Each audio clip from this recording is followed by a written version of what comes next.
Hello, and welcome back to Dev Game Club, a weekly podcast in which two veteran game developers look at games from the past to discuss their relevance and impact today. I'm Brett Duval, and I'm joined as always by my co-host, a man who behind the scenes this week has been avoiding his male Mananangal. Wow, Tim Longo. Yeah, that's a bit of a stretch, but you know, when I've got these ones that are not themed on a game, it's like I gotta. What am I working with here? You know, you gotta find. Yeah, that's true. You don't. Yeah, that's true. It's coming up with an intro dealing with email doesn't sound that exciting. It's not. So you gotta throw in the Mananangal. So is a very behind the scenes reference to a Filipino mythological creature that we are dealing with in our D&D campaign. That isn't D&D. Right, our Dark Matter / X-Files / whatever it is. I call it Dark Matters, but it's its own thing. So anyway, with that out of the way, yes, thank you very much.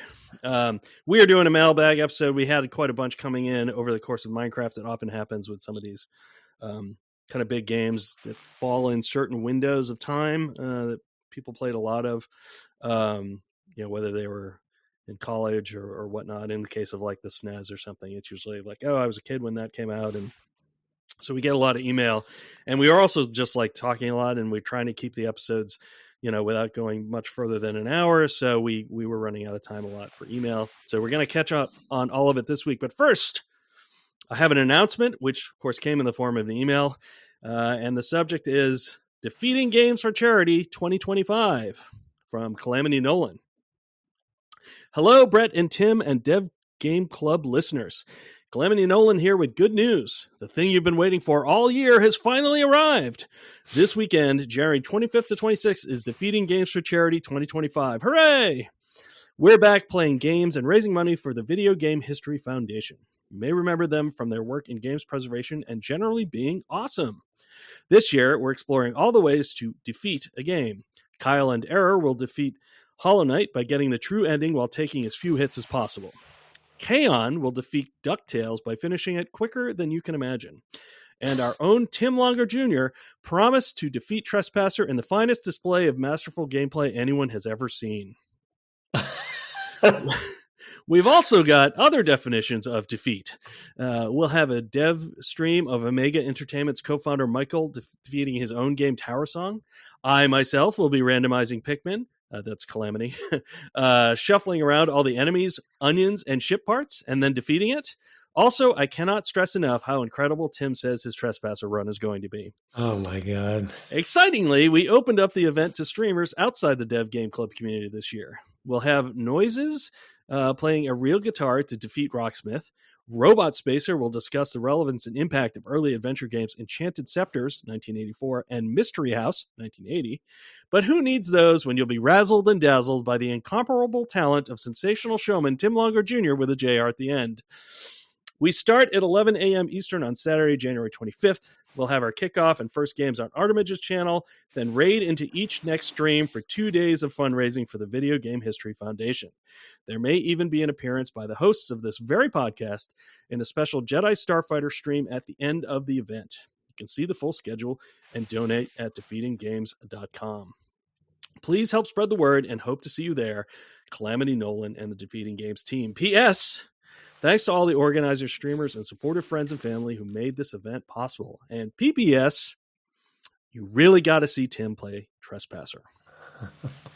There you go. I don't think they're building up anything in particular there. So 100% accurate. But yes, there will be a link in the show notes for the site. And of course, you can go check out that stuff on Saturday and Sunday this week when this releases. So what are you looking forward to there, sir? Yeah, I mean, I'm looking forward to the whole thing. I'm not looking forward to playing Trespasser on stream. Yeah. I'm not looking forward to being IT support and getting you working. Yeah, I mean, I have it working. It's just a matter of how to stream it. Really, is the problem. But but I do tips, and I was talking to Kaeon today about it too. And he's not a PC guy, so he wasn't going to be able to help me with that part of it. But yeah, I got my OBSs close to ready for everything else. And yeah, I mean the team.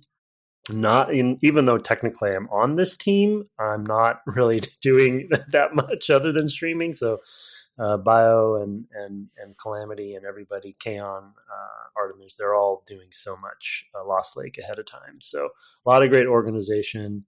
I am looking forward to it. I can't believe there's a second one happening. And I know we'll get into it with the first email in a second, but just like the thoughtfulness and the sort of, I guess I'll say, theme of it all is really, I think, cool and cohesive. And I think even the people they're having and the games we're playing this year, I think are really interesting as well. They voted on Trespasser, people. So, I mean, yep. Calamity has become very good at trolling me on various levels, and this is yet another one. And I will say that I don't know if there's a way to play Trespasser masterfully, so you won't see that, and definitely not from me. There's probably some professional who can navigate that ARM physics perfectly, like Tony when we talked to him on the podcast. But yeah, it's gonna be a mess. I started in playing a little bit tonight just to kind of refresh my memory and yeah. I'm telling you, man, the key is to like use your arm as a lever. You just have to find the right fulcrum, and you can move your body anywhere. Definitely, like I envision whenever I was playing the game, I was like, my arm is like that weird piece you picked up last in Katamari Damacy, where it like sticks way out. It's like a chopstick or something that sticks way out. And like the rest of you is trying to roll, and occasionally you kind of roll over the weird chopstick thing, and you get this weird thump as you go over it. I don't know that will help you at all, but that's... I didn't play that, so... Yeah, okay. That's wow. a blind spot for me. There's a game we should play. Yeah, maybe so. Yeah. I might have played like the first level or something, but yeah. Great stuff. And of course, what other game has like Thai pop? Singing in it. Anyway, today is not about choosing our next game. It is about video game history, preservation, and of course email. So we have one that ties two great tastes together in your first email, sir.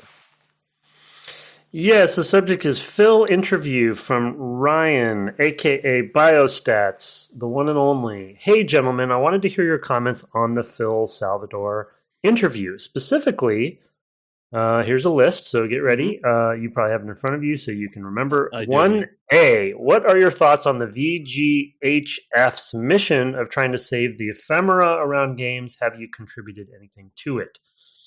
I guess I'll read through and we can come back to them. Yeah, we'll come back. 1B, how big of an issue for you is it if one of your games disappears? / how are you both helping to preserve the games you are working on, have worked on? I feel like there's some shade being thrown there a little bit. And 2A, reaction to the position the industry / your industry. Bio has some opinions happening here, given that we now have a studio that's allowing researchers to play games via emulation, is taking enough money away from sales that it should not be allowed, even if the game is unavailable. To be, or not to be, how does this change? I know Phil specifically mentioned, and to quote him, the need for affirmative support from those in the industry. Ryan. Those are there's some quotes in there. And definitely, I mean, well, let's take them in pieces. So 1A, saving the ephemera, the mission of saving the ephemera around games and whether we've contributed anything to it. The thing is that, I mean, I haven't. And one of the reasons I haven't is that I don't keep any ephemera.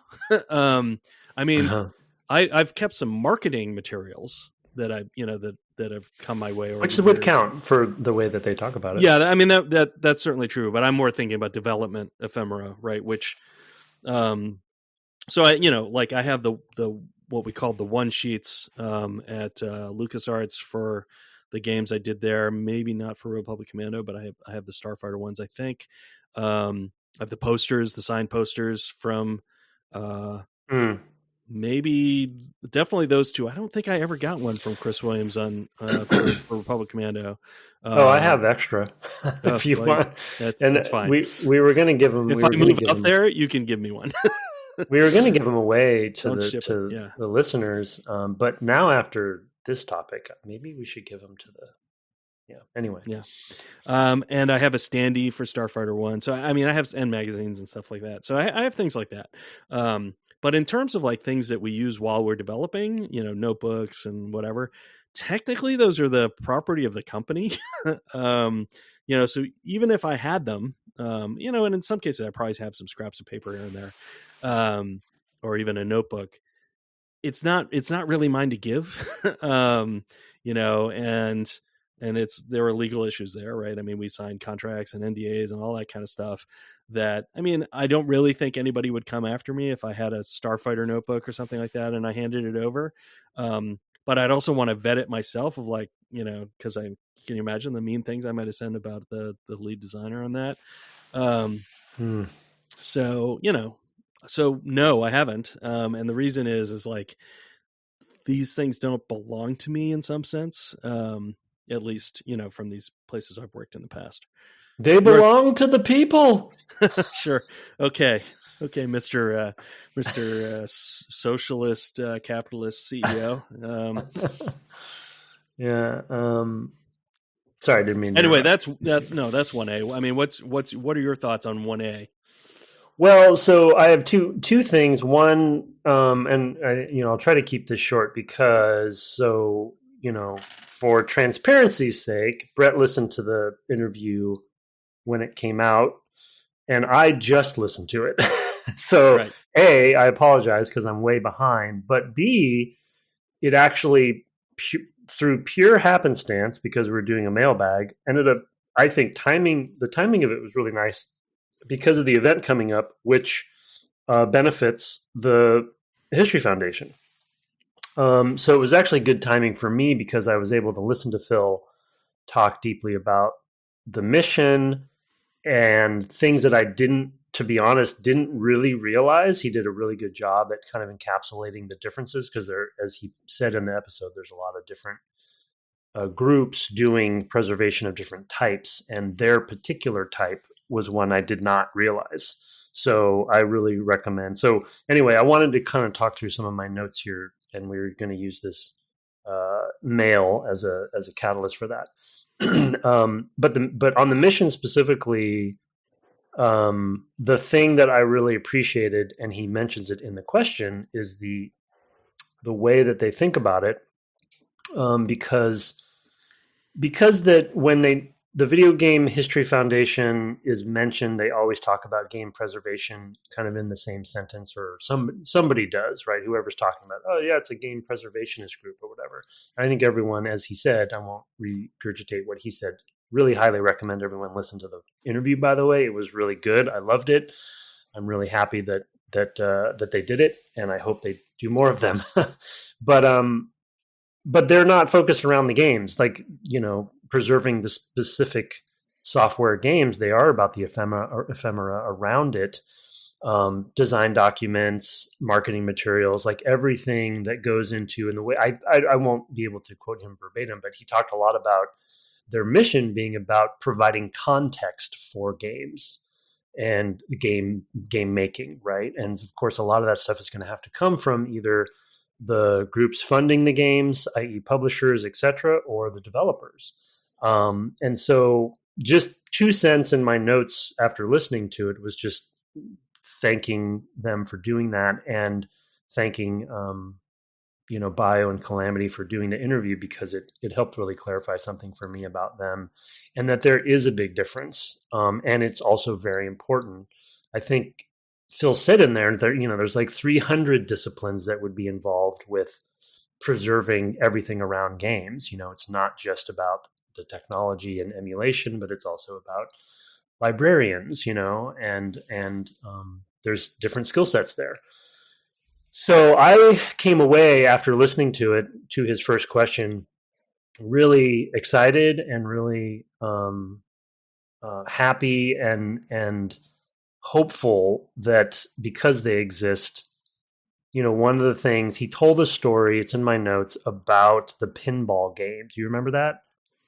There was a pinball game. It was, I think, a great example. I'm sure Phil has told it before because it is such a good example. But they got design documents and publishing materials, I guess I'll say, from this person in Chicago who worked for Midway or something. Yeah, probably, yeah. And they were pitching a pinball machine. Bally, It was yeah, they were all in Chicago. Yeah. And the pinball game. And he basically gave a bunch of pitch documents, I guess, and I'll just very, very briefly talk about it. But again, listen to Phil's better story than mine. And there were a bunch of these pitch documents, and one was for a pinball game, one was for a zombie game, one was for like an action third-person game, all this stuff. And then they realized over the course of going through the materials that it was actually all the same game. And it had started as a pinball game, but through the course of the project or process before it got ultimately canceled, people kept changing what the game was going to be or adding to it. And it was a perfect example of seeing the life cycle of incubation of a project that you would never get. You never get that stuff, right? It's lost. It's, as Phil says, and as you said, like the companies own this content. So it's usually disposed of, put on a server someplace. That hard drive is lost to time. We'll never see it again, right? Companies don't like to talk about canceled projects. And so if I think 50 years from now, in a world where we don't have any of that, say the worst case scenario happens, and nobody saves any of this stuff. And he brought up film as an example, right? Which was slower to get into preservation mode. Luckily, video games maybe he claims are starting fast, going more quickly into this space. Yeah, they definitely are. Yeah. Yeah, but we know that, and he mentions it, which we all know kind of. I mean, there's 30 years of film that are lost, right? And that's almost all of, video game time. Yeah, that's what I was about to say. Yeah, from my own film history classes, about all the prints that were destroyed and never found, and stuff like that. So it's like you don't. Here's a good relevant current example. Because I happen to be looking this up over holiday break. I watched the new Nosferatu with a friend, as well as the original in 1922. Like watched them back to back, and Nosferatu, because of the fight with the Stoker estate, which they lost over copyright of Dracula. People were ordered to destroy the film. Right. And one copy survived that process. Wow. We would not have Nosferatu, which has some genuinely chilling scenes. I mean, it's a great original film. The new one, I'm kind of mad about. But that original film, was really striking and some really crazy stuff in it that I really loved. I can remember the first time seeing one of the scenes, like genuine chills of like, oh my God, like how is something from 1922 with this very flickery, whatever slow, like as a hand cranked camera, like how is that working on me here in my, 2010 CGI, whatever, when I, watched that film for the first time. Anyway. Yeah.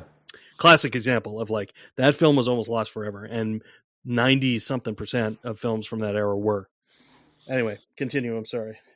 No, it's a good example. And that, again, I think Phil's obviously their whole initiative and mission and point is that can happen to us and is happening. So I guess long story short, I actually took quite a few notes from the interview that I won't be able to go through all of them for time. But I'll kind of pepper them in as we're talking, I think, about it, because it's ironically, because I listened to it this week and the charity event's coming up, I feel like there's sort of a convergence of things happening for me, at least, that's really exciting. Because, I, and not to get too meta, but I'm playing Trespasser. There is no way to get that game other than buying a CD on eBay. On eBay or whatever. Yeah. Or abandonware, right? So it's like almost a perfect weird relic example. And, we have played games that are not easily accessible on GOG or something like that, of course. Prince of Persia, the original, being one, I think I played on abandonware. So we aren't strangers to that, but we there haven't been that many that we couldn't get some way, shape, or form. It's something like 3. Trespasser was one of them, like for those sure. 2 and the original Warcraft, I think, might be it. Oh, and the Sims, the original Sims, we couldn't get either. The funny thing is, since then, the original Warcraft can be played now. Yes, it's a remaster. Actually, yeah. No, you can play. You can play. Oh, you can get the original. Oh, that's yeah, right. yeah. They have both. I missed that. Both up there. Okay. Yeah, you can not only in the remaster can you turn it on and off, but they also, for some reason, are selling the original without the remaster content on its own too for like $2. Oh, good for them. So it's good. I actually think that maybe since Microsoft took over, but Trespasser still is a great example of, like, in a way, and I think I'm sure everyone listening to that series is like, why did you play this game? But right. I tried to impress upon everybody why I think we should have played it.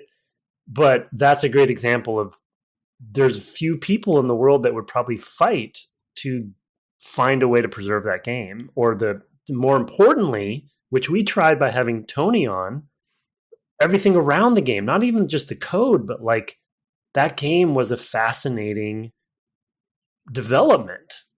Yeah. In its time. And all we really have is the verbal stories right around it. And people like Tony who those people are, those people are getting older, right? In some of the cases, some of these games, like, or, and memories start to disappear, for sure. Bill Roper's like probably around our age, but like Will Wright is, he's older than we are by about a decade, so he's, well on towards retirement, and, I'm already at a point where I'm like, I'm worried about my memory. always a salient feature of my personality. Tim's not, because he forgets what having memory was like, but that's going to happen to like everybody. There've been interviews and things like that. John Romero does a lot of that and has got that stuff. But like, I don't think he's presented it like anywhere. He's got like this archive of his own. It's like, hopefully he gives that away to somebody who can preserve it. I don't know where it's a danger, for sure. But it's also like, I understand why it's not a priority for companies. But and I'll get to that in one of the other questions. But I think. I haven't contributed, but after listening to the interview, especially because of the charity events, I don't have that much either. I don't actually keep much at all. I get rid of, I purge a lot. I get rid of a lot of stuff. I never keep anything like source or anything like that, because that's really a dangerous area. And like I said, I have notebooks and stuff, but it's more just like, it was in my office, and I packed up my office and so it went on a shelf somewhere. It's been sitting there. And so like, I'm not really sure what I have. I did at one point find a notebook that I wrote ideas up for Starfighter before I joined the company, which was like some thoughts about how I would go about implementing, because I'd never written, I had not had a professional job coding at that point. So I had a lot of thoughts. All right, we're already at 23 minutes. Let's try to get through some of these questions. How big of an issue is it for you if one of the games disappears, or how we're helping to preserve the games we're working on or worked on? I mean, for me, it's nice. I can actually remember talking with people at LucasArts, so going back now more than 20 years, about like, how do you do this? Like, not from a preservation standpoint necessarily, but more of a, I can read Tolstoy. Like, Tolstoy hasn't written anything new in the last, more than 150 years last time I checked. And I can still read that, or whatever it is. But something that's 50 years old, I might not be able to play. And even something like Starfighter, if I didn't have original hardware, if I didn't have a PS2 Slim lying around, I could not play the copies of Starfighter I have. And I mean, it does make me sad. I'm not sure I want other people to play them, but I don't know. It does kind of like, it feels ephemeral, to put it that way. I don't know. What are your thoughts? As usual, maybe a little too utopian, but I know, you are a big believer in libraries. Our family is a huge library family. My wife has recently gotten a second degree in library science, and so, or technically third. And so we talk about libraries a lot. And the Phil interview also brought up just sort of like, I think libraries are critical to society, to the world.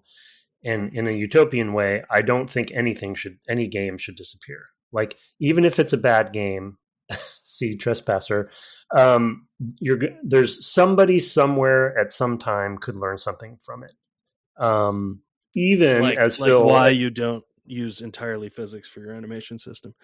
Yeah, I've in a small anecdote in my research looking up the patches for Trespasser, I found an old 2000, literally the year 2000 forum post where somebody asked, "What's the most technically taxing game for the CPU in the world?" And somebody brought up Trespasser. They said everything's done on the CPU. It's the worst performing, blah blah blah. At least in 2000, this was the case because of the physics. Right. Anyway, yeah. So I just think I would be more than sad. I just think everything should be preserved because there's going to be a reason to need it at some point, and I think that's generally their mission. Obviously that's too utopian and probably impossible to save everything, but when you hear about stories of societies who have lost their libraries for tragic reasons, various tragic reasons, there's reasons that people did that to libraries for bad reasons, and those are tragedies. Those are whole civilizations So I just think video games are so important to me, and I think they are so important to the world that it's something they all should be saved. And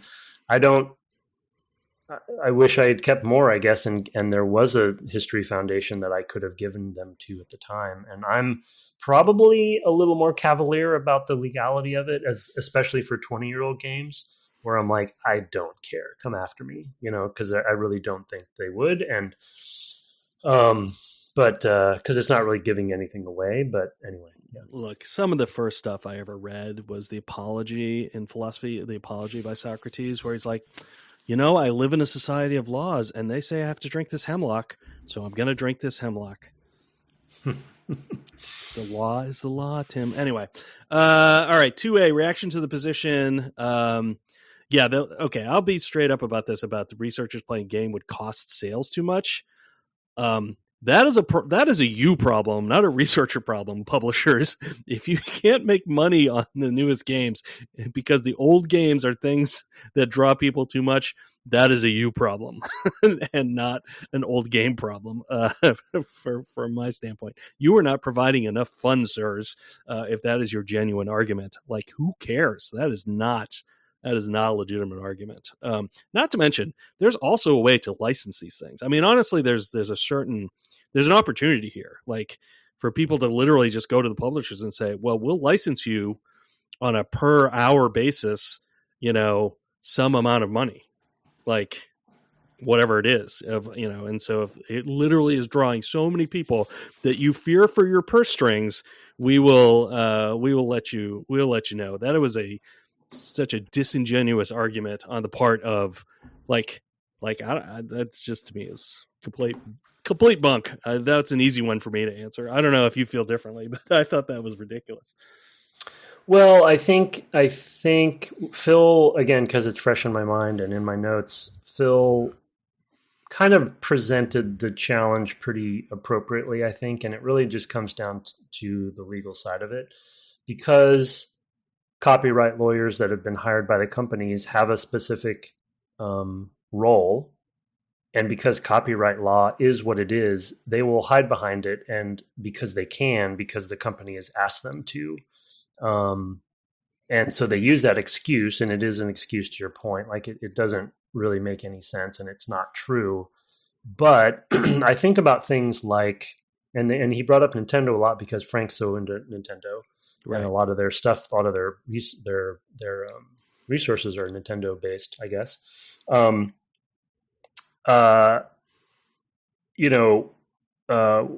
Nintendo Online. What's it called? What's their service called that you can play that we pay for? Switch you play Online?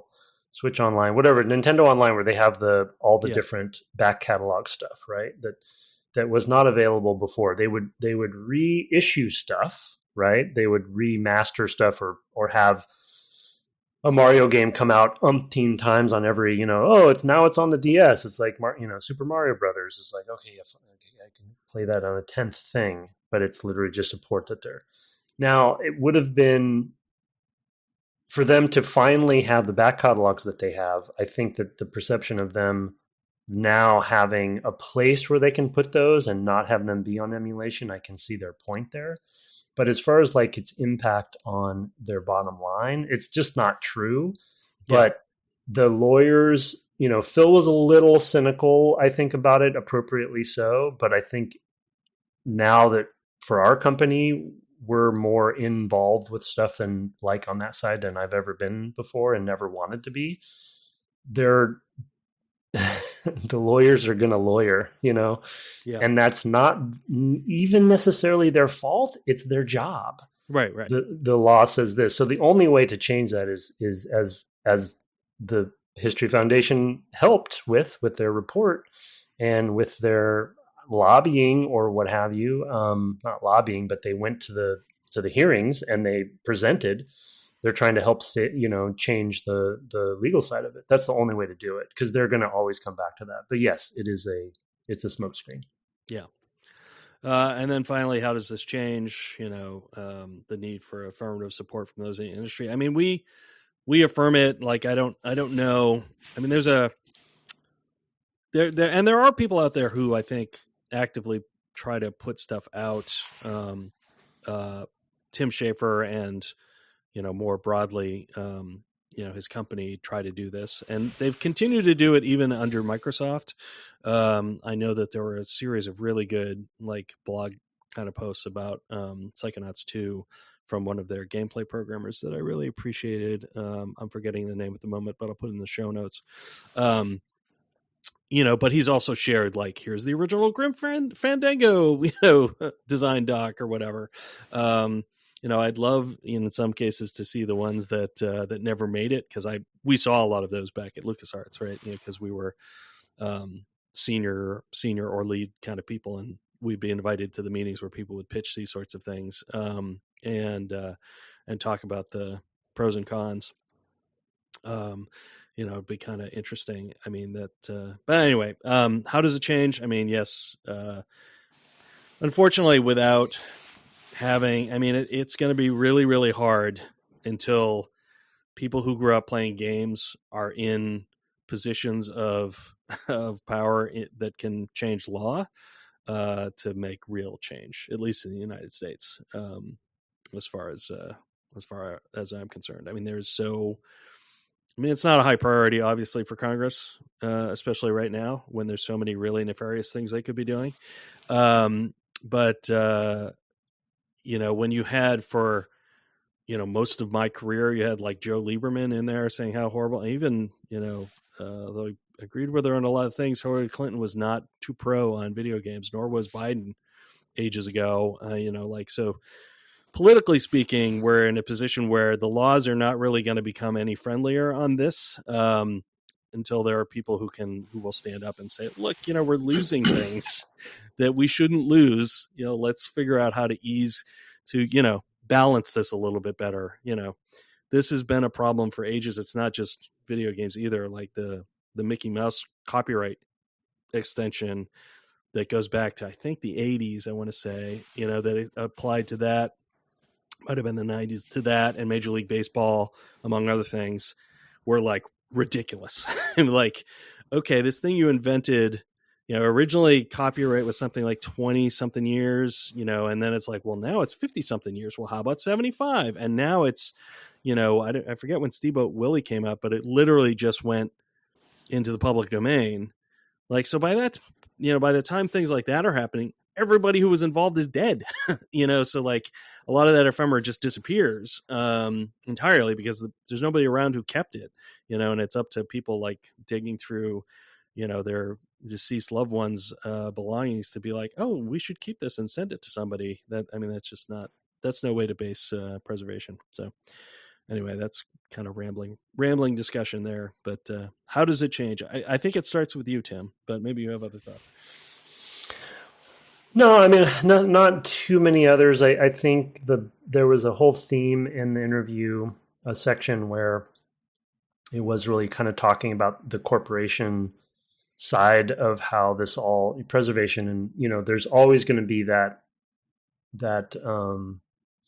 tension between corporations and preservationists, and I think I would assume, I've only lived in a capitalistic society, but in a capitalistic society, the law is the only way to change it. Like a few good-hearted developers, like this person in Chicago, occasionally, yeah. And I'm with them. Like if I had stuff, I would just give it away. That should be happening, and that will help change it some.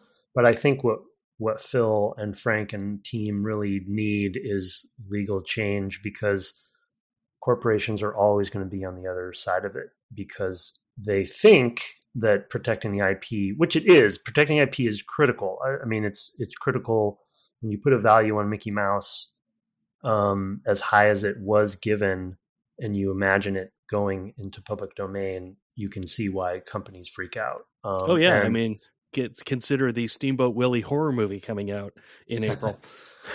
Yeah. The irony is that it's any publicity's good publicity kind of problem, but they're fear. It's fear based, and I don't know. I don't think a lot of people are going to see a movie by the director of Terrifier 3 and think, what I need to do is go back to the source material and do a compare and contrast. Well, we're talking about it now is my point, right? It's like, oh yeah, Steamboat Willie. It's like, I don't know. I do anyway. We don't have to get into that, but yeah. But yeah, I think the real change is only going to happen when the balance of power, because corporations are going to hold the power. They are fear-based, and they're going to protect their IP, even if it doesn't make sense, like the previous question. Yeah. All right. Well, thank you, Ryan. I hope that addressed some of your questions as well as we could in the, 20 minutes we gave to it. So let's try to get through some of the rest of these emails. I have one here from Mystery Dip. The subject is multiplayer shenanigans. Okay, for the first sentence, I want to remind you that there were a series of weeks in which Mystery wrote emails in increasingly hard to decipher names. Yeah, right. Yeah. Okay, so that'll set some context for the first sentence. Hey, Brett and Tim. The insightful emails of the past few weeks have prompted me to write in after a short absence. Your choice of Minecraft triggered a bunch of nostalgia for times past, playing with friends, but also some apprehension about the future of gaming in my household. Games didn't really have online multiplayer en masse until I was old enough to play basically anything online. Not necessarily mature enough, but I digress. But I look at the landscape out there of games that my kids are getting interested in from ads or peer pressure, and as a parent, I'm dreading trying to keep them safe. Even games rated E for everyone basically cop out of responsibility by saying game experience can change with online play. Roblox, for example, allows parents to choose between play a handful of limited experiences we reviewed as appropriate or allow access to everything. Note that Adopt Me, I guess that's a game in it, an experience that's currently branded on Happy Meal toys, is not in the appropriate category. So to let my daughter play it, she needs to be granted full access. Similarly, there's no option for chat among friends in game, only no chat or all chat. Lego Fortnite, rated everyone 10+ for fantasy violence, is only available as a sub-game within the Fortnite, rated teen for diverse content, discretion advised, launcher, which has no restriction on accessing any of the other game modes as far as I could tell. My son just got a Just Dance game for his birthday. It requires an internet connection and an Ubisoft Connect account, whose lowest selectable age is 13, before the game will even load. Do you think as always online or mainly online games increase, game companies have an obligation to offer better controls or filtering if their games want to be E for everyone? Or is it up to parents to get good at monitoring and educating their kids? How would you address the problem if you were making an online game aimed at kids younger than 13? Regards, Mystery Dip. Well, there's an easy one. Can we just solve that problem? I mean, honestly, I say that facetiously. I think as much as, non-child gamers complain about Nintendo's, restrictive online, kind of atmosphere, friend codes, they are actually protecting kids better than anybody else out there.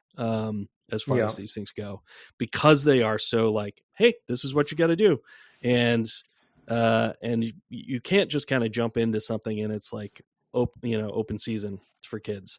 And I think that I honestly have always credited them with that approach rather than denigrated them, because I actually think they are aware of how, kid friendly their games are and are intended to be. And to make that kind of core to their experience and to really slowly go into things like online, actually, I think does them credit rather than does them wrong. So that is one thing I would definitely encourage. Anyway, do you have any other thoughts? I can probably come around with some more. No, that's a good point about Nintendo. I think that we are in an echo chamber of largely adult gamers who have a lot of opinions about that stuff. That is kind of the perspective. The context isn't there for why, always there for why they're doing it. Yeah. I think, I mean, it's a little bit of a cop-out answer, but I think it is both. To his final kind of summary question, I think that companies do need to do better, and I think Roblox is a good example of kind of always under fire, because it seems like it's gotten away from them. Yeah. And they really are not doing a good job doing what they need to do to protect kids, especially. And even in some cases, encouraging bad behavior in not the kids, but in, the content creators or the companies that are, making money off of Roblox or whatever it is. So that definitely needs to happen.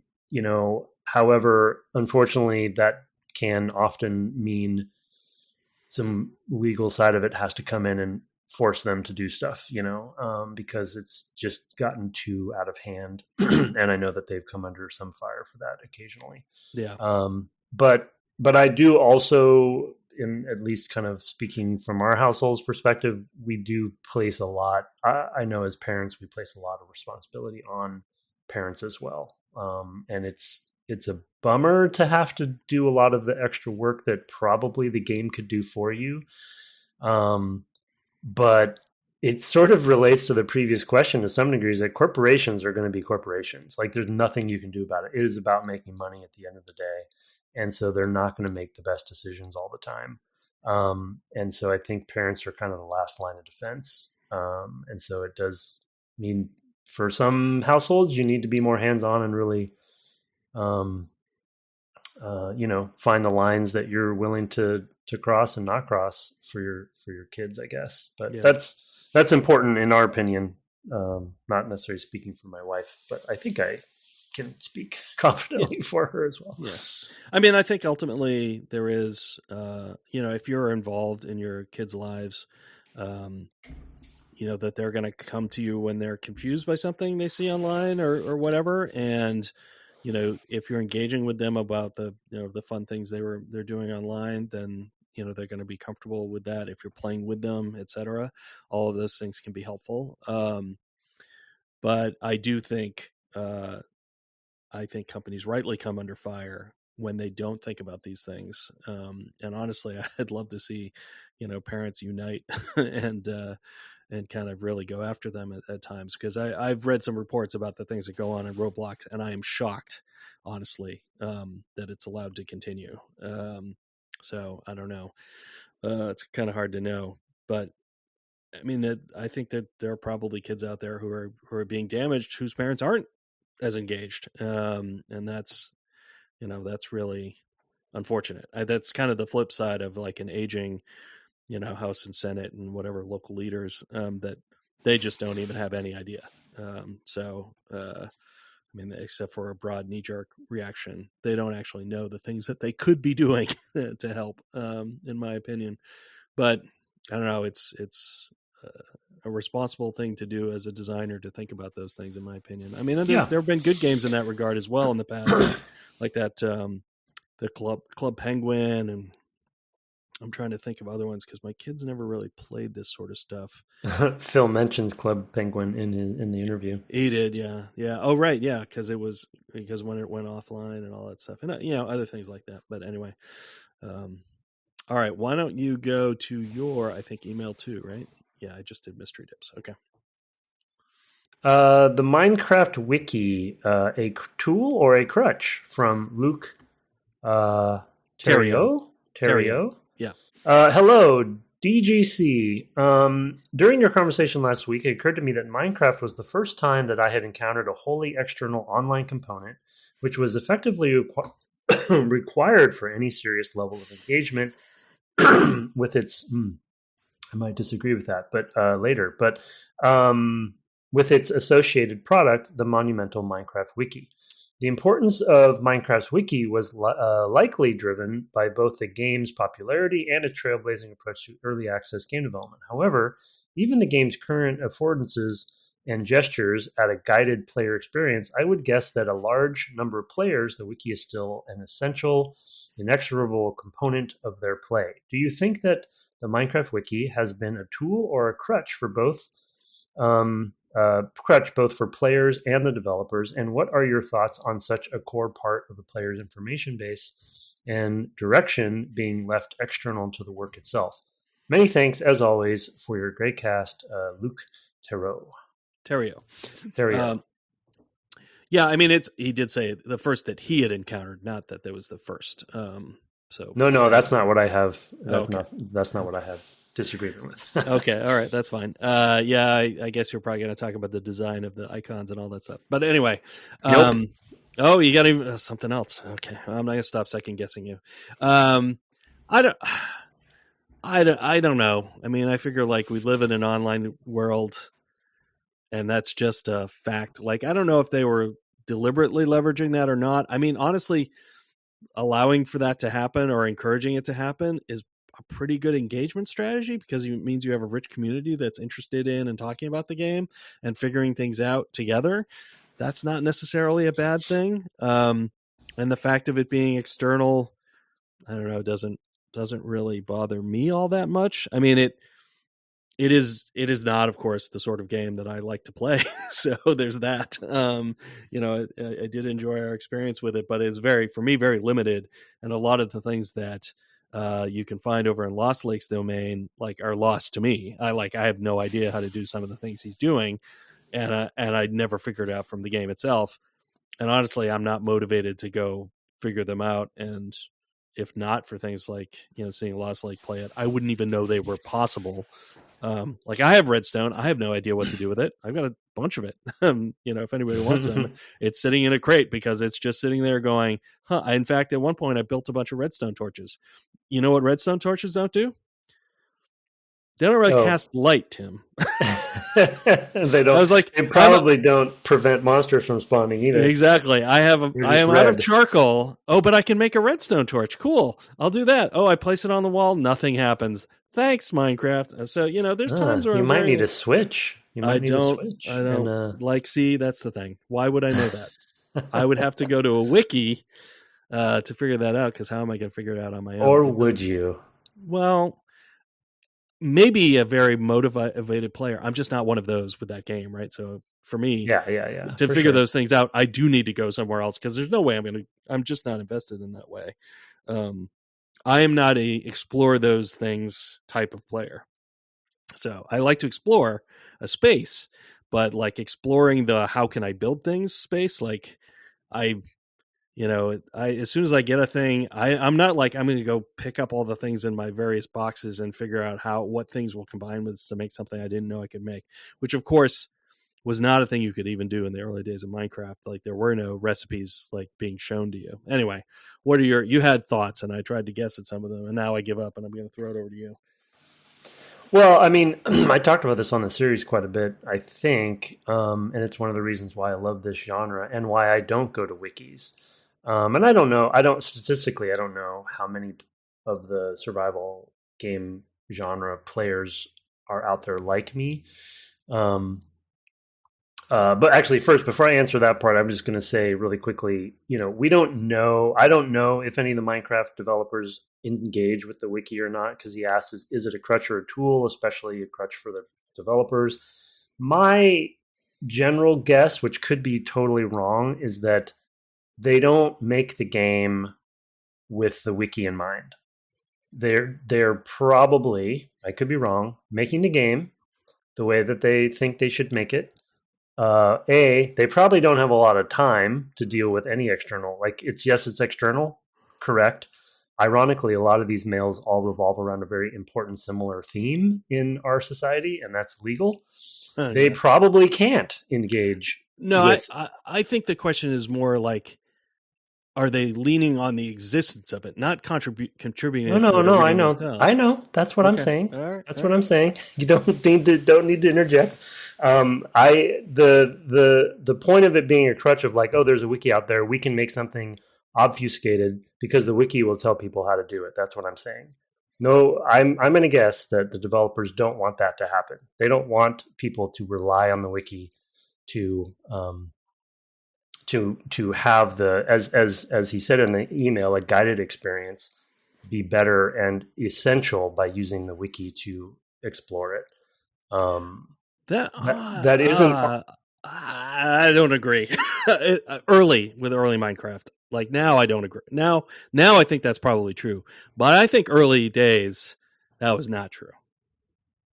With Minecraft, yeah, the wiki didn't exist, right? I mean, when the game was doing this stuff, they didn't know a wiki was going to happen, right? They just implemented things, and that was intentionally. So that goes to my second point. My second point is one of the most important parts of this genre, in my opinion, which again I said during the series, is that the sense of discovery, right? You don't know what's in the game. And one of the reasons I don't use the wiki on these games is because that discovery is really important to me as a player. Like, I want to find these things. I want to figure them out. And the better designed ones are the ones that kind of loosely guide you to them and give you encouragement to discover certain things. And yes, the ones that are not maybe as well designed are harder to find those things, and maybe they do hope that somebody makes a wiki for them, and then that's how they solve it. And I'm sure there's meeting rooms in some places where they say, well, is this too hard for players to figure out? Somebody might say, well, the wiki will tell them. They can just look it up online. But just having been in a lot of those rooms, oftentimes you don't want to rely on that as a designer if you can. And early on, I mean, I think we can, agree to disagree on this, but I just don't think that they were intentionally making the game wiki focused back then. I think they were wanting to make, because when the grid based crafting system came out in the game, I remember playing it during this time where that sense of, oh my gosh, what if I did this, this, and this? And that sense of discovery was sort of like one of the key elements of that system in the game at the time. And people were quickly, obviously, deciphering that stuff. And those who wanted to could go look it up. But I would be surprised if the developers back then were intentionally not putting stuff in the game because they knew the wiki was going to solve it for them. But I could be wrong. You could be right. Yeah. Yeah. I mean, I just remember, I was looking it up. I mean, the wiki goes back effectively till 2009. So by the time I played it, it was already the case that it was like, this game is super obtuse. Go to this page to get started. Like, I didn't know how to do anything. And I felt very lost getting into the game originally. And I felt like I had to go externally to the game to figure things out. That was my recollection at the time. So no, I'm not saying that wasn't the case. I'm saying that the developers didn't make the game based on the wiki existing. They made the game that they wanted to make, and the wiki came out of that. Do you know what I'm saying? Yeah. Because I thought his question was about was it a crutch for players and the developers? I think we'll have to agree to disagree on that one, because I think it was probably not too long after it was going, because there were not a lot of people working on it, right? And I could totally get it. Anyway, I definitely have that perspective. Like, oh no, yeah, you definitely can't play this game without. I feel that way, or I felt that way at the time to some degree about Dwarf Fortress as well. I feel less that way now, especially with the Steam release, but at the time I felt that way too. All right, I will go to my email too. I feel like we're never going to get through this. The subject is simply Minecraft. Is from Raymond.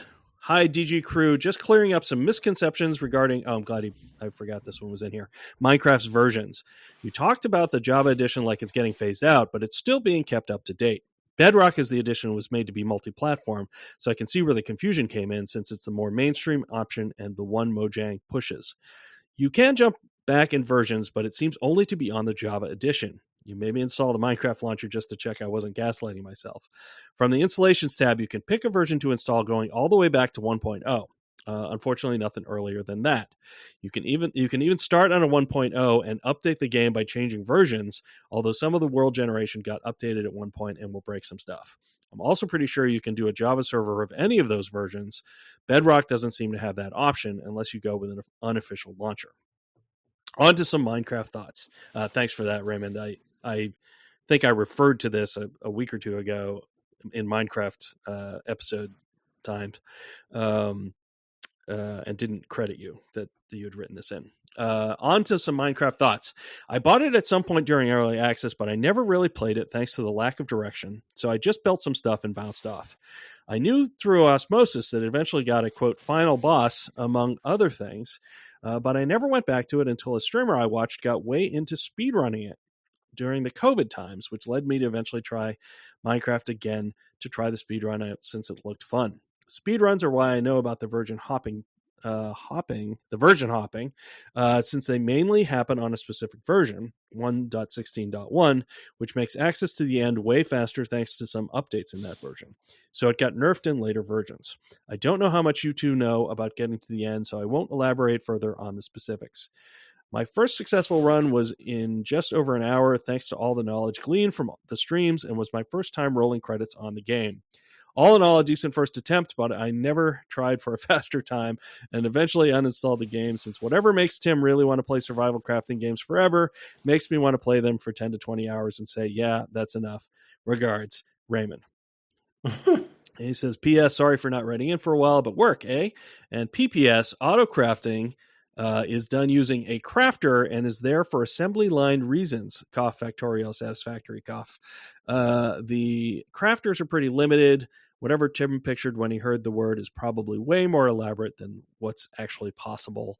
Lol. Yeah, so thank you for the... I'm more like Raymond in this regard. Although I have spent more time in our server than you have, it is not my... It's not my genre, but I could go back and play earlier versions. Yeah, that's cool. Yeah, I was talking to a friend of mine who works at the Minecraft studio on the Microsoft side, and when I told him we were doing the podcast, and I'm trying to work on a guest as well for it, which who knows when that will happen. But he asked me, are you playing Java or are you playing Bedrock? That was his first question. So I thought that was interesting, and I think Raymond's mail helps illuminate why he asked, because I didn't really ask back. I just said, we're playing Java, I think. And so, I think it had an impact on who he was going to suggest we talk to, I think. Oh, I see. We played Bedrock though, so. Oh, okay. Because Realms is Bedrock. Realms is Bedrock. Okay. I thought because we were on PC the way we're playing it, but, yeah. So anyway, it doesn't necessarily. I think maybe he was kind of asking how far back we were wanting to go. But I see. At the end of the day, it didn't matter. But I just thought it was an anecdote interesting that he asked that right away. Yeah, I mean, it's worth talking to anybody, honestly. So not so much because we would talk about the specific experience of playing the Realms version, that's up to date today, but just to talk about its history and how they make choices about what to put in or whatever would be interesting. All right, let's go to email 3 for you. I think we can actually get through it at this point. I think these things the remaining emails are more anecdotal, less deep questions. Do not read this part. Yeah, so skip that part, Tim, that says do not read this part. Okay, I'm going to skip that part. Okay, part 1, okay, not reading this whole thing. Okay, subject, Minecraft. From Father Beast. I have proven to not be very skilled at making my emails brief, so instead I will front load this mail with the stuff I think most important and have the less important stuff. He has a strategy now based on how you edit the emails, I see. At the back. So you can choose to skip the latter part of the email for time. First, Minecraft. Why is it so appealing? I think this comes to two things. The first is Notch, the creator's terrain generation engine. When you jump into a Minecraft world, you look around at all this interesting stuff, and the hill over there is just inviting you to go and see what is on the other side. And more often than not, there is something worth seeing on the other side of the hill. Then, when you look at the place that is particularly cool, you can add to it, build whatever you feel like in that interesting place. So the game becomes a conversation between game and player, and they make cool things together.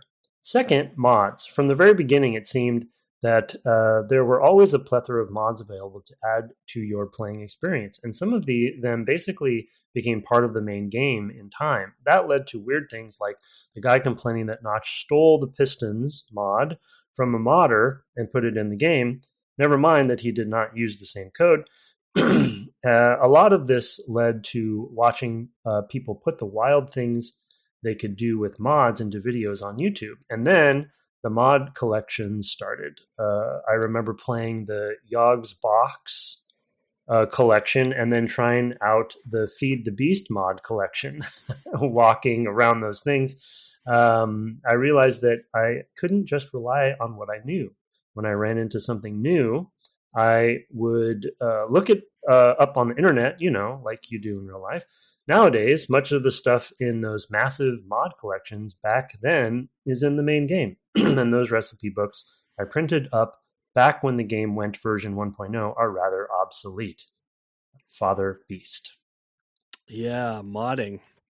Not an experience we got to have really with although, I think it was Lost Lakes child was like, I can't play your vanilla version of Minecraft. I need all these add-ons to improve my experience. So, I guess maybe we lost somebody from the realm as a result. So maybe it did affect us. But I mean, as somebody who worked at a place where mods were a whole thing, I mean, it's they definitely give games legs often. It was, in fact, I was seeing in the news today that Skyrim had a sudden large peak of like surprisingly large number of people playing it at once on Steam because it recently dropped the price or something. And it was 90% off. Right. So and now, whatever, 70,000 people are playing it at once or whatever it was. And I was like, oh man. I mean, and I do think that, say what you want about whether the mods quote unquote fix the game. They don't. But they do add and change the experience, add to and change the experience, and give people a realm for creativity in a way that Minecraft does just kind of out of the box, which is, I think, something that there are certain types of players those certain types of players really enjoy. And I think that's great. Definitely looking at something and being able to say, this thing that I want and would be really cool to have to be able to go and do that, I think is super, invests a certain type of player in the game. And then, a very small percent of your player base generally will ever make mods. But that said, it does tend to draw in a larger percentage of that player base who are interested in playing with the mods. So I do think that is always helpful. Yeah, I think Minecraft was one of the games of this era.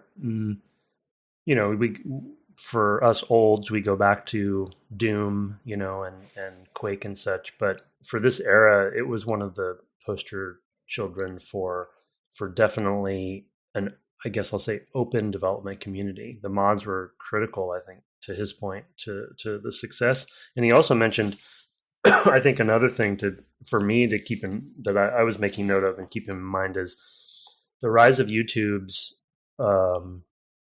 I guess I'll say YouTube's trajectory and Minecraft's trajectory were kind of on similar tracks, I feel like, in my vague memory. That's definitely true. Yeah. And Minecraft is the perfect game for YouTube. It's also a good game to stream, but it's the perfect game for YouTube because not only the mods, but just because it is a sandbox-based open game,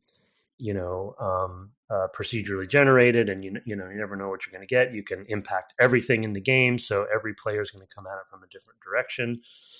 So, like watching other people play the game to see what they do with it. To his point, mods or no mods, it's like there was a really interesting, I think, relationship there, because the concept of content creators was not a thing back then, and now it is. And I don't know if my vague memory, though I don't have the stats off the top of my head for sure, is when it came down to YouTube's annual reports on most watched things, Minecraft for many years was in the top 10 of most watched videos, categories. That was a good reason for that. Yeah, for sure. All right, I think I'll do this one, and it'll be the last one. Sorry, Father Beast. I think your other half, which Tim was alluding there to, is gonna be lost to the mist of time. But thanks for sending it in, Tim. You can read it on your own. There's a very funny story about boats. But email 3, subject: incentivizing in crafting survival, and this is from Ben from Iowa. Brett asked an interesting question, well, of course, about how to incentivize and or point players to expanding their goals in crafting survival games. I have not played much Minecraft because every time I do, it feels like too much openness. My wife and I have played a lot of Lego Fortnite, though. From a conceptual standpoint, it's the Lego version of Minecraft. They are also regularly adding changes to the mode. There are a couple of ways that they have incentivized and pointed us in ways to go that I find interesting when thinking about design. When we first played, the game just drops you into a grasslands biome and there's a friendly NPC to talk to. They say something like, it might be smart to get some wood and build a town center. Then kind of goes from there with the NPC prompting you how to build your first little settlement. Pretty soon, you discover that the town center has missions on how to upgrade your town's level. It does this by pointing you towards getting new crafting materials or building certain things. So you expand your exploration more and more to find those materials. It eventually leads to desert biomes and winter biomes. Along the way, other friendly NPCs will show up that you can invite to live in your village and give jobs or take with you for protection. Then the game plants the idea of building another town square in a different biome. That village levels up with different quests depending on the biome that leads you to more exploration. Additionally, the game has quests that will also point you to things to do, like exploring the Star Wars biome. For someone like me that doesn't do well with infinite choice, this process really stuck with me. Since then, LEGO Fortnite has made some changes. We've started new worlds because new options were available, like no hunger, no damage, fly everywhere, bus stations that function at fast travel that you can tear down, move, and rebuild, etc. Now, when you start a game, you get dropped into a village. The friendly NPC points you a little more to upgrade their village and points you to build a new one. I forgot the point of this email. Something about bringing these ideas to your attention and hearing your thoughts. I hope this wasn't too much info. Thanks, Ben from Iowa. No, not too much info, and I allocated this one for me to read because one of us has played some Lego Fortnite and it wasn't me. So I'm going to throw this one right over to you, sir. Yeah, it's a great point and a good email because for this series or for the Minecraft series, I might have mentioned it a couple times, but yeah, I've played a lot of both. I mean, over the years, more of Minecraft, but I've put quite a bit into Lego Fortnite, and I agree with him that for me, being a big fan of this genre and these both being in the genre but being, having different goals, the first thought that comes to mind is there's certain moods that I'm in when I play survival games, and Minecraft, to his point, Minecraft is very open and you have to be setting your own goals basically. And there's definitely days that I don't want to do that with my free time. And the thing that I discovered and love about Lego Fortnite, just becoming a fan of Fortnite in general, but also when I discovered this, and full disclosure, I turned on more of the survival settings so I could simulate Minecraft as much as I could. But the direction is really refreshing to me, because there's nights when I just want to be told, and I just want to like check the box. I just want to get to the next level for my village, and I want to move on to the next biome. The Star Wars biome was or the Star Wars village, I'll call it, because it was still in the same biome, was a great example, because it gave me a little kind of very mini Star Wars-y story. I'm building Star Wars buildings, but even the building is fairly automated. Like, you're not creating things from literal scratch. You're putting pieces together, and it's even the building is directed. You can't change the building very much. I mean, you can always add a Lego piece wherever you want to in the world, but to build the actual buildings, they come kind of pre-built, if you will, and you're just making the walls of them. So I just love that they both exist, and that for me, that they saw kind of like a hole in a way that some of these survival games were lacking, and that they were trying to fill, of just a more guided, but still it scratches a lot of the itches for me at the same time. Yeah, I mean, I think I referred to Dragon Quest Builders in the... Yeah, that's probably a good example too, which I haven't played. Yeah, but for me, I mean, it's very much the same sorts of things that are described here.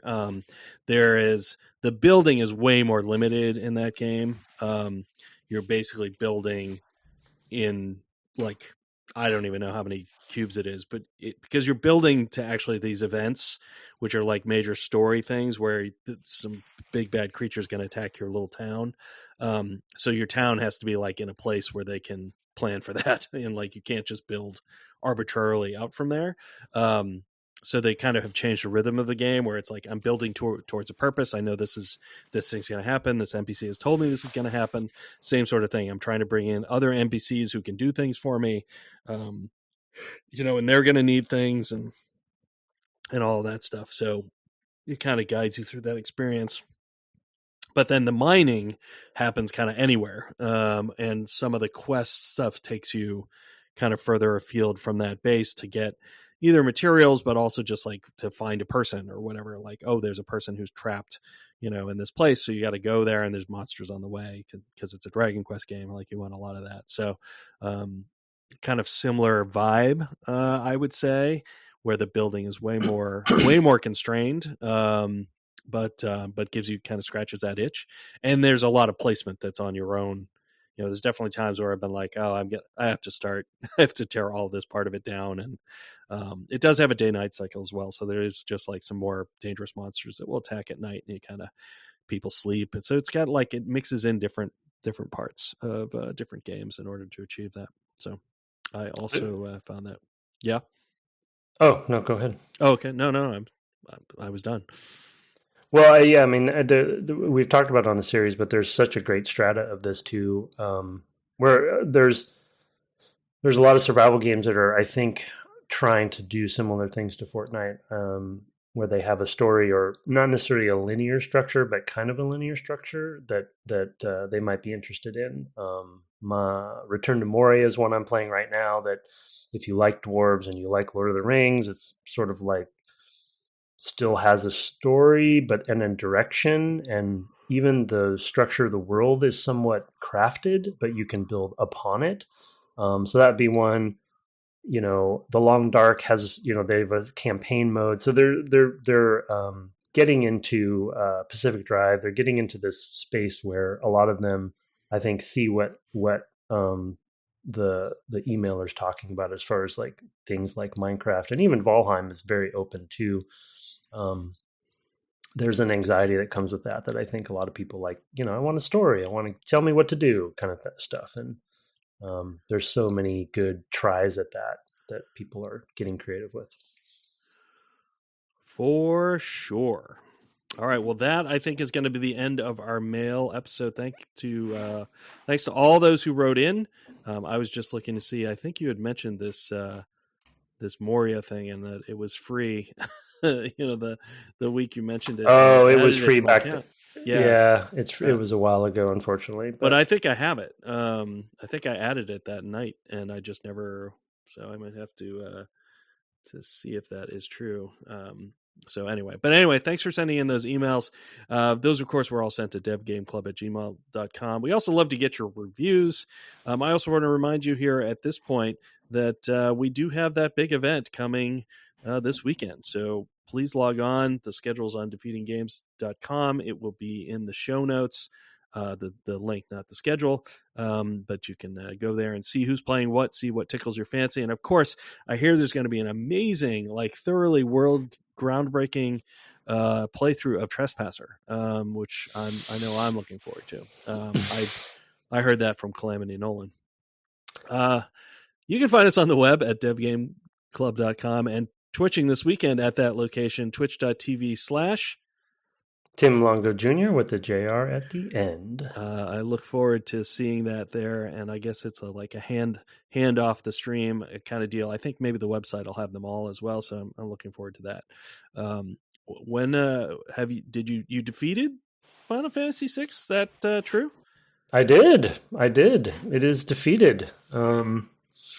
Yep, done. Wow. Did it. It took 51 weeks, but as you pointed out, I started it back when we played it, so 3 years? I don't know. I mean, I started it over, so maybe 50. Oh, okay, that's fair. I forgot you started. Yeah, I didn't start those. I didn't use the same save.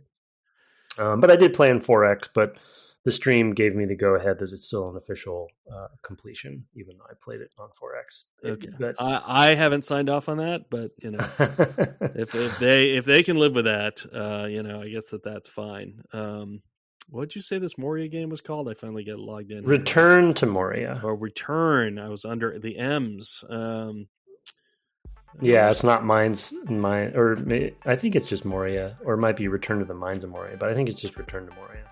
It's a cool thing because it's in the, not to nerd out, but it's in the 4th age, so it's after the books, and so the dwarves are basically going back to take Moria back.